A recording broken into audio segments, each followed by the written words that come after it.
Nosotros habíamos hablado el día de ayer de las diferentes fases. Fíjense que nosotros habíamos mencionado la fase ovulatoria, perdón, la fase folicular, la fase ovulatoria y la fase lútea dentro de lo que es el ciclo ovárico. Y para que ustedes más o menos puedan recordar, habíamos dicho que para el estudio del ciclo menstrual, nosotros lo que íbamos a hacer es justamente dividirlo en dos, ciclo ovárico y lo que es el ciclo endometrial. Entonces íbamos a hablar primero de los fenómenos ováricos y después vamos a hablar de los fenómenos endometriales, aunque los dos van ocurriendo en simultáneo. Es decir, vamos a ir viendo cuáles son las diferentes fases que van a coincidir. Lo primero que habíamos mencionado es la fase folicular, con todo lo que eso conlleva. Hemos mencionado la madurez folicular, la acción de la FSH, la acción de la LH, la producción del estradiol por parte de lo que son los folículos, y llegamos hasta el día 13, donde el día 13 se produce un fenómeno bastante particular, que es el nivel excesivo de estradiol. Lo que iba a hacer es desencadenar el principal mecanismo de retroalimentación positiva del ciclo menstrual, que es justamente la estimulación del hipotálamo para que estimule al lóbulo anterior de la hipófisis por parte de la GnRH para la liberación de justamente las hormonas gonadotrópicas, que son la folículo estimulante y la LH, pero en este caso puntual, en el día 14 ocurre una liberación desproporcionada de LH, de luteinizante, produciéndose un pico en su concentración. Y eso se va a ver en el libro, ustedes van a leer que se produce en el día 14 el pico de LH, ¿sí? Pico de LH. Eso lo pueden ver inclusive en el Lachman también está así, como pico de LH. Si en el caso de que les lleguen a preguntar qué día se produce el pico de LH, día 14, o qué significa o qué es lo que produce el pico de LH, y la respuesta va a ser la ovulación, ¿sí? La ovulación es justamente lo que va a, a tener como objetivo, es el proceso mediante el cual se libera el ovocito a la superficie del ovario. Y esa es la fase ovulatoria. La fase ovulatoria se va a producir en el día 14, ¿sí? Fíjense que nosotros tenemos acá que durante la fase ovulatoria el folículo va a crecer aceleradamente y se produce la ruptura folicular con la salida de un ovocito que ha completado su primera meiosis para esperar completar su segunda meiosis, ¿sí? Sale detenido en su metafase 2 de la meiosis 2. Y esa división, esa segunda división, completar la meiosis, va a ocurrir solamente cuando se produzca lo que es la fecundación. Solamente si se fecunda va a haber una, digamos, una meiosis completa, y eso ya lo vamos a ver cuando veamos fecundación y primer semana de desarrollo. Este ovocito es atraído por las trompas de falopio y es transportado en su interior hacia lo que es el útero, ¿sí? Ustedes tienen que acordarse de eso. Van a ver acá, nosotros vamos a tener el ovocito maduro, ¿sí? A ver, tengo una pregunta acá. El pico de LH produce la ovulación. Eso fue lo que dije. No sé si se entendió otra cosa, pero el pico de LH produce la ovulación. Y la ovulación es la ruptura del folículo y la salida de ese ovocito. Eso fue lo que dije. Si llegué a decir algo diferente, no, disculpa, pero sí, sí es. Que el pico de LH produce la ovulación. Y entonces, vamos a tener nosotros acá que este folículo, el maduro, ¿sí?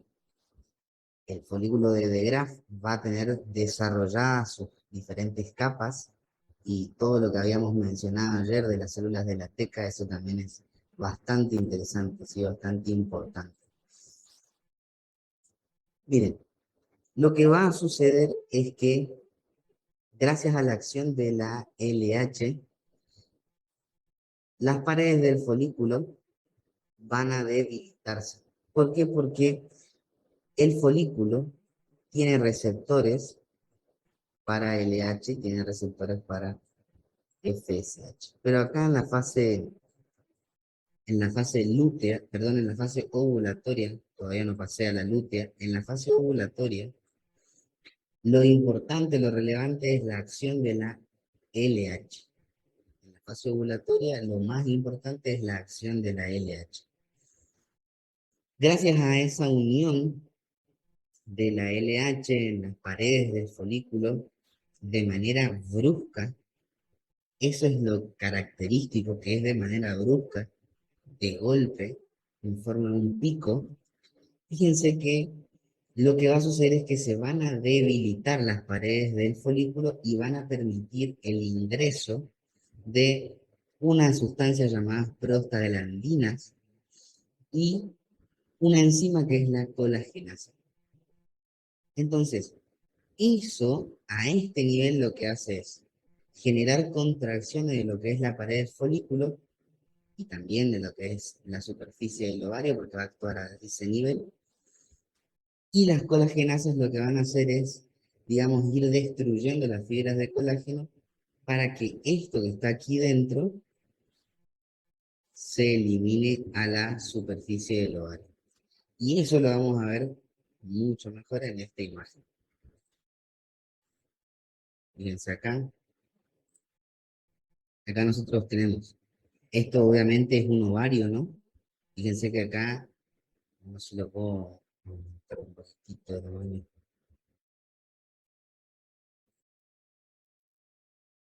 Esta imagen, esa es la que yo quiero que ustedes miren. Pero bueno, en fin, creo que se ve bien, ¿no? Esta va a ser la superficie del ovario. ¿Ven? Toda esta es la pared del ovario. Todo esto alrededor y acá ya tenemos ya la conexión con las trompas de Falopio, que ya vamos a hablar de eso. Ahora, ¿qué es lo que estamos viendo nosotros acá? La maduración folicular. Fíjense que tenemos los folículos, eh, digamos, primordiales, los primarios. Después vamos a tener los folículos secundarios, el folículo maduro, que acá, fíjense que por ahí tiene un aspecto más ya de folículo secundario, no de primario, pero bueno. En fin, igual creo que acá está hablando del ovocito, de lo que está acá adentro, no del todo. Así que vayan guiándose por lo que yo les voy diciendo, ¿sí? Primordiales son estos, primarios son estos, secundario y terciario. ¿Ah? Esa es la madurez. Supongamos que hay una pregunta en el examen.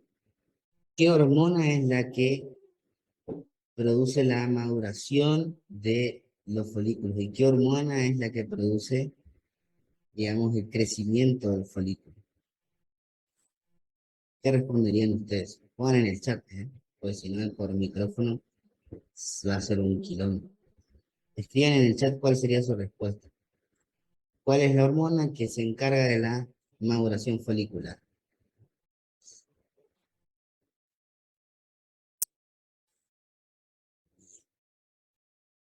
Bien, la FSH, perfecto, perfecto.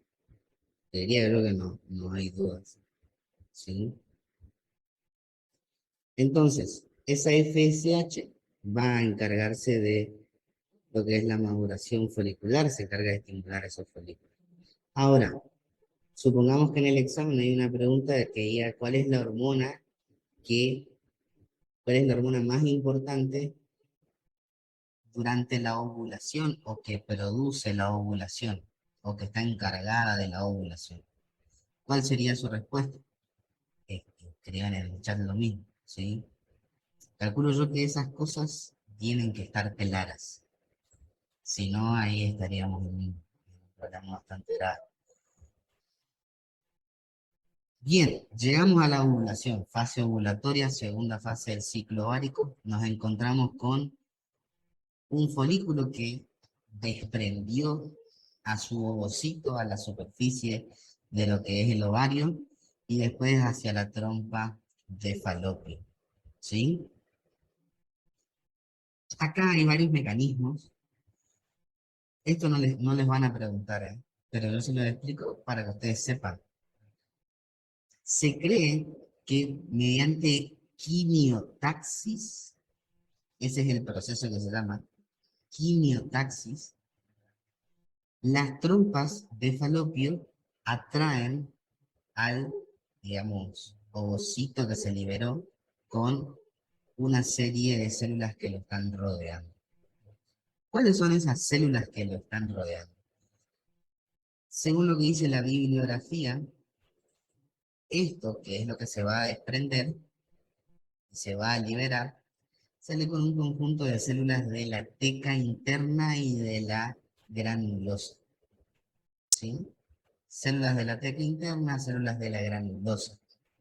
Hay algunos que mencionan que quedan algunas células de la teca externa, de la teca interna y de la granulosa, o sea, las tres. Pero bueno, según las que yo más he leído, mencionan a las de la teca interna y a las células de la granulosa que van a estar rodeando a ese ovocito que ha sido expulsado durante la ovulación. Entonces nosotros vamos a encontrarnos con un ovocito detenido en su metafase 2 en la superficie del ovario rodeado por células. Ay, si yo lo puedo ampliar porque en teoría eso se debería ver acá en la imagen. Sí, ahí se ve. ¿Ven que tienen algunas células alrededor? Esas son las células que yo estoy mencionando, ¿sí? Y este mecanismo que se llama quimiotaxis se va a producir porque el antro folicular, que era todo el líquido que estaba acá adentro, vamos a marcarlo en un folículo maduro acá. Esto era el antro. Si se acuerdan que yo le dije que tenía un fluido particular.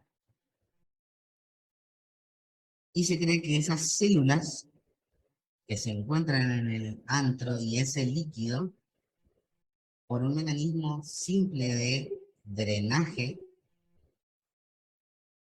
barre a lo que es ese ovocito y lo drena a la superficie del ovario.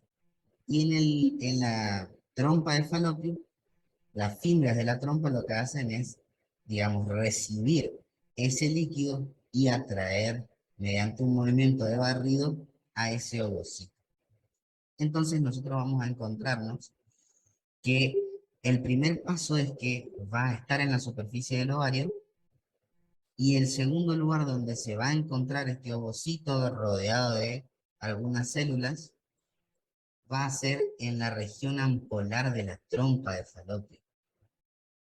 Esa región es característica, tiene muchísimas fimbrias que lo que hacen es captar al ovocito y de alguna manera barrerlo después hacia la superficie del útero. Eso es lo que hace la región ampolar. Pero ese mecanismo tiene unas horas de duración, ¿sí? El ovocito queda solamente algunas horas en la región ampolar de la trompa de falopio. Van a encontrar que puede quedar unas 12 horas, que puede estar inclusive 24 horas. Eso varía muchísimo, sobre todo más si entran en internet. Por ahí el libro, en el Doctor yo no encontré que diga un tiempo determinado de que esté ahí esperando ser fecundado, pero un aproximado es justamente son 12 horas, ¿sí? 12 a 24 horas, eso es lo que más van a leer. Ni más de eso es imposible y menos tampoco, ¿sí? Así que tenemos entonces al ovocito en la región ampolar de la trompa de Falopio esperando ser fecundado. La región ampolar de la trompa de Falopio es el sitio donde se va a producir la fecundación. Ese es el lugar. ¿Está? Ese es el lugar. Eso ustedes tienen que acordarse para después la clase que viene. Bien, continuemos. ¿Puede repetir esa parte, profe? La región ampolar de la trompa de Falopio es el sitio donde ocurre la fecundación.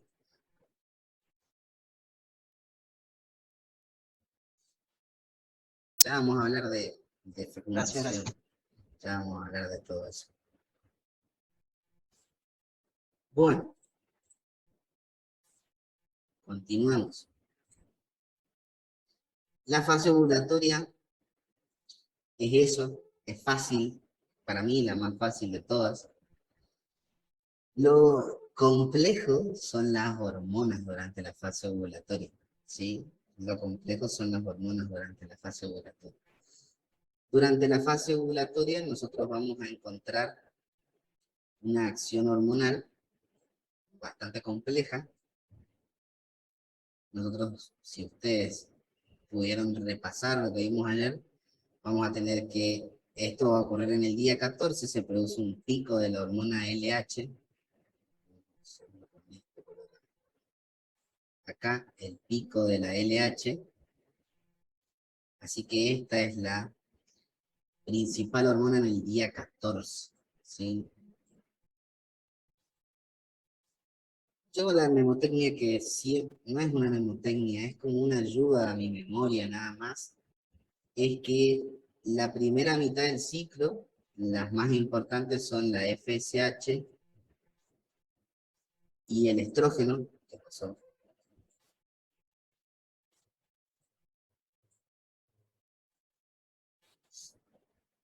Vamos a ponerle estradiol para que no se me confunda. Estradiol son las más importantes durante la primera mitad del ciclo. En el día 14, bien a la mitad, nosotros tenemos la acción de la LH influenciada por esta hormona, ¿sí? Y ahora va a pasar algo muy loco, porque la segunda mitad del ciclo, la hormona, la hormona más importante va a ser la progesterona.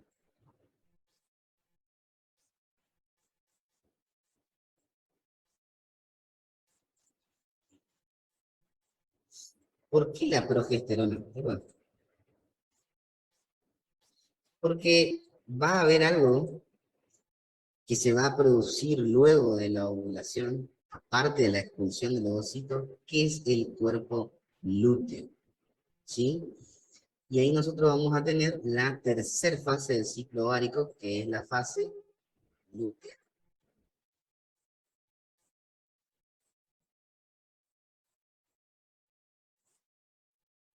¿En qué consiste la fase lútea? En la formación del cuerpo lúteo y todo lo que el cuerpo lúteo conlleva, que eso es lo que vamos a hablar ahora mismo.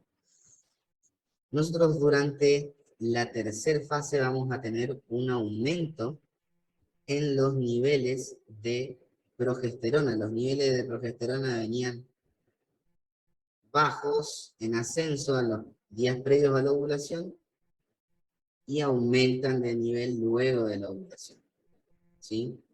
Si tuviese que hacer una línea, un gráfico de los niveles de progesterona. Lo voy a hacer de vuelta. Los niveles de progesterona vienen bajos los primeros días del ciclo, después empiezan a aumentar los días previos a la ovulación y luego de la ovulación aumentan de manera significativa los niveles de progesterona y si no hay fecundación, los últimos días del ciclo bajan. ¿Vieron todo ese caminito? tiene una explicación. Hay una explicación de por qué aumenta la progesterona. Y es por nuestro amigo del cuerpo lúteo. ¿Qué es el cuerpo lúteo? El cuerpo lúteo es el remanente que queda en lo que es el ovario, vamos a decir superficie, porque puede estar ahí o no, pero es el remanente del folículo que queda en el ovario y que va a tener una particularidad. Es que va a tener una producción de hormonas. El cuerpo lúteo va a producir hormonas. Esas células que quedaron se reagrupan, forman un cuerpo de color amarillo, que por eso también el cuerpo lúteo recibe el nombre de cuerpo amarillo. Cuerpo lúteo o cuerpo amarillo porque su pigmentación es amarilla. Este es el principal actor durante la fase lútea. Y se va a encontrar en el ovario liberando una cierta cantidad de hormonas que ahora vamos a hablar. Una de ellas la acabo de mencionar y era la progesterona. El cuerpo lúteo libera progesterona, principalmente. Nunca se vayan a olvidar. Supongamos que les pregunten cuál es la hormona, la principal hormona que libera el cuerpo lúteo, es la progesterona. Progesterona. ¿Sí? Recuerden eso, porque eso es sumamente importante. ¿Sí? Veamos qué es lo que tenemos que saber acerca de la fase lútea.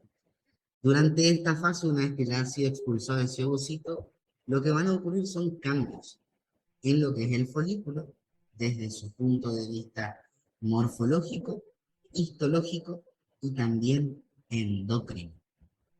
Nosotros teníamos a un cuerpo, perdón, a un folículo, antes de que ocurra la ovulación, teníamos a un folículo, si ustedes piensan, que estaba liberando estradiol y que estaba liberando estrona, ¿sí? El folículo estaba liberando eso.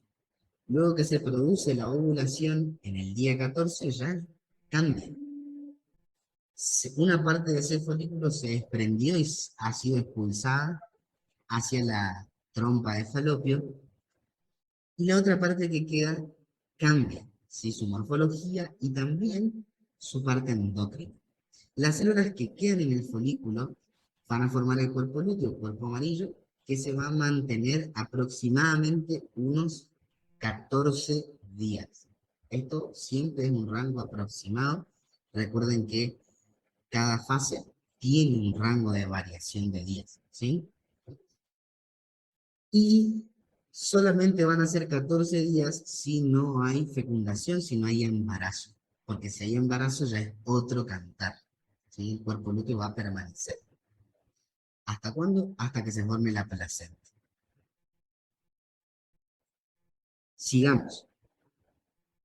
Hasta acá estoy tratando de ir lento, ¿eh? Para que después no me reten. Entonces, tenemos al cuerpo lúteo, que en el cuerpo lúteo se va a producir progesterona, principalmente progesterona, y niveles bajos de estradiol o estrógeno. Entonces, el cuerpo lúteo produce principalmente progesterona, en menor medida estrógeno, y también produce dos hormonas más, ¿sí? 4 hormonas va a producir el cuerpo lúteo. Progesterona, la mejor, la number one. Después sigue el estrógeno en muy menor medida. La hormona relaxina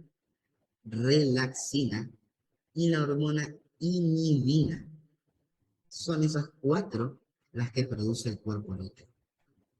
Progesterona, estrógeno, relaxina, con X, como suena, relaxina, e inhibina. Eso tiene una H intermedia, inhibina.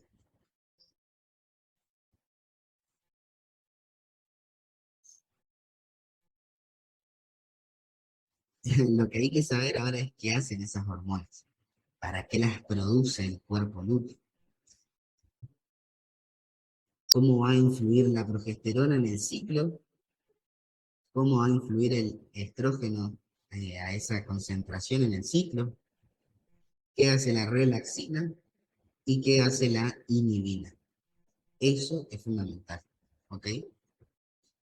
Bien, entonces dijimos hasta acá que el cuerpo lúteo iba a estar en lo que es el ovario, ¿sí?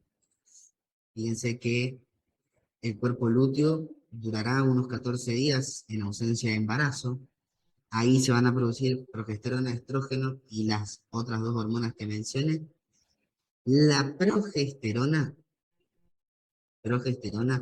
es la responsable del aumento de temperatura en la fase lútea. Eso es algo re loco. ¿Por qué? Porque nosotros tenemos la temperatura corporal, ¿cierto? Vamos a tener 36 grados, supongamos.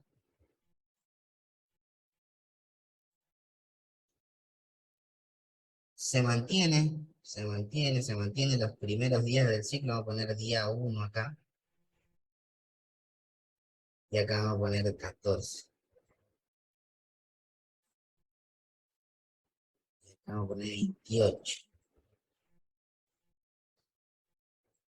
La temperatura no tiene variaciones hasta el día 14 donde aumenta. ¿Cuánto aumenta? Y en teoría aumenta 1 grado. Epa, va a aumentar 1 grado Celsius, ¿sí?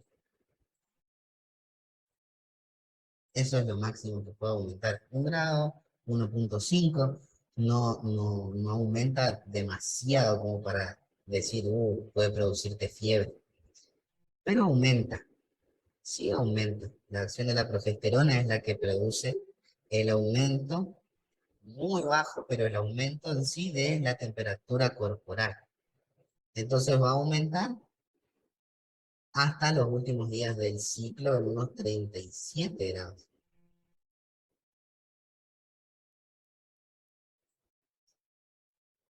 Esto lo menciona el libro, pero cada mujer es diferente, ninguna mujer funciona como si fuese un robot, todas son diferentes, algunas van a manifestar mayor cambio, otras menos, otras no van a manifestar, entonces eso es como muy relativo. Pero, como lo menciona el libro, hay que desarrollarlo. ¿Saben por qué menciona el libro este detalle de la temperatura? Por acción de la progesterona, que es lo que estábamos hablando recién. Antes, como método anticonceptivo, muy antes, se utilizaba la medición de la temperatura como para saber cuándo la mujer iba a estar ovulando y cuándo no. Y eso puede servir para muchas cosas, no solamente como método anticonceptivo, que obviamente eso es totalmente ilógico, no va a ser eficaz ese método, es más, no lo consideraría yo un método anticonceptivo. O puede ser utilizado para saber cuándo la mujer va a estar ovulando y de esa manera buscar el embarazo. Se usan para las dos variables. Lo que ustedes tienen que saber es que la progesterona es la responsable del aumento de la temperatura desde la segunda mitad del ciclo en adelante, ¿sí? Hasta los días previos a lo que es la fase menstrual. Nada más que eso, ¿sí? Nada más que eso. ¿Quedó claro lo de la temperatura? ¿Sí o no? Si no quedó claro, lo vuelvo a explicar, no tengo ningún problema. ¿Sí? Pero bueno, es bastante inespecífico eso, así que no se recomienda como un método anticonceptivo. Bien, Si se ha producido la fecundación, la HCG, que es la gonadotrofina, anoten ahí, HCG significa gonadotrofina coriónica humana, gonadotrofina coriónica humana. Esa hormona mantiene el cuerpo lúteo hasta que la placenta y el feto sean capaces de mantener el embarazo endocrinológicamente. ¿De dónde sale la HCG? No la produce el cuerpo lúteo a la HCG. La HCG la produce ese nuevo individuo que se formó, la produce el sincitio trofoblasto de ese nuevo individuo. Entonces eso lo vamos a hablar cuando veamos fecundación y anidación, ¿sí? Lo que a nosotros nos interesa saber es si no hay fecundación. Eso es lo que tenemos que ver en esta clase. Si no se produce la fecundación, a los 14 días aproximadamente desde la ovulación, se va a producir la menstruación por la disminución de los niveles de progesterona, estrógeno, relaxina e inhibina, y se va a iniciar un nuevo ciclo. ¿Qué va a pasar con el cuerpo lúteo si no hay fecundación? Y eso es lo más loco, lo más importante.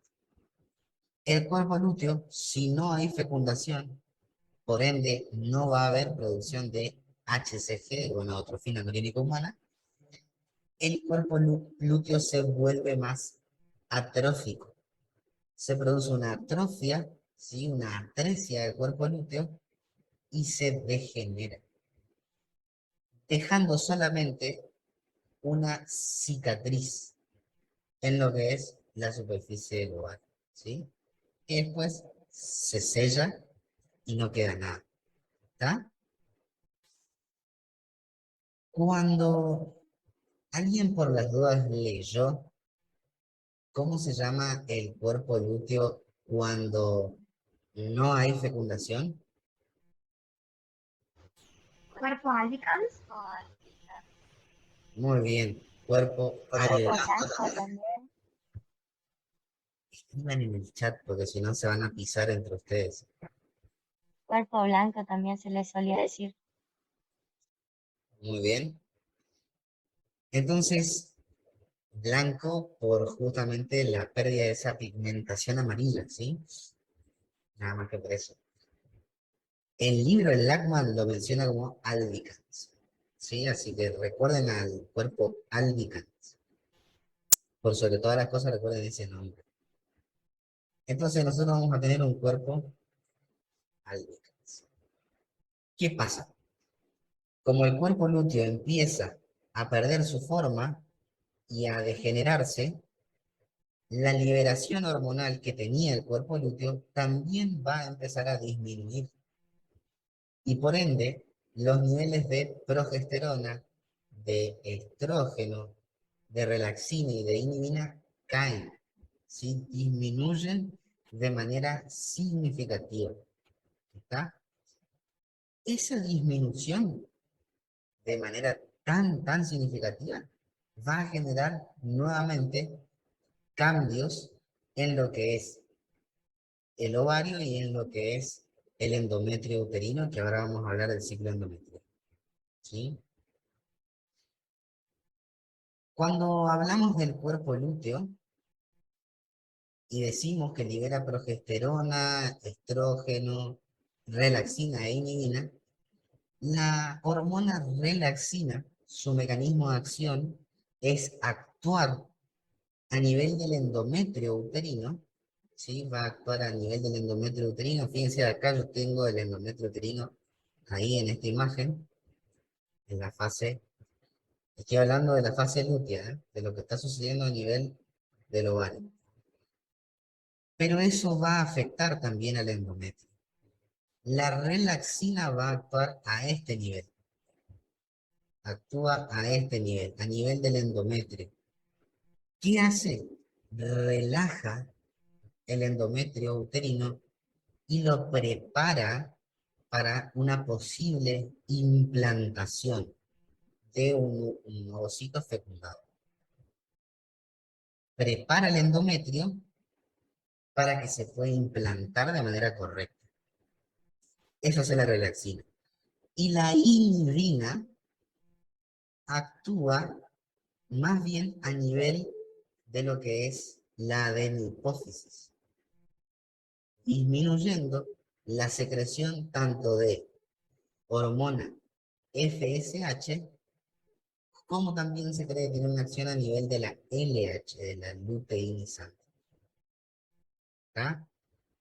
Esas dos cosas son las que lo que va a hacer la relaxina y la inhibina a nivel de lo que es el ciclo. La relaxina actuando a nivel del útero, relajándolo al endometrio, y la inhibina a nivel de lo que es la adenopófisis. Queda un minuto. Eso es todo lo que sucede en el ciclo ovárico. Esas son las tres fases: folicular, ovulatoria y lútea. ¿Sí? Ahora, en la siguiente reunión, vamos a hablar de el ciclo endometrial. ¿Sí?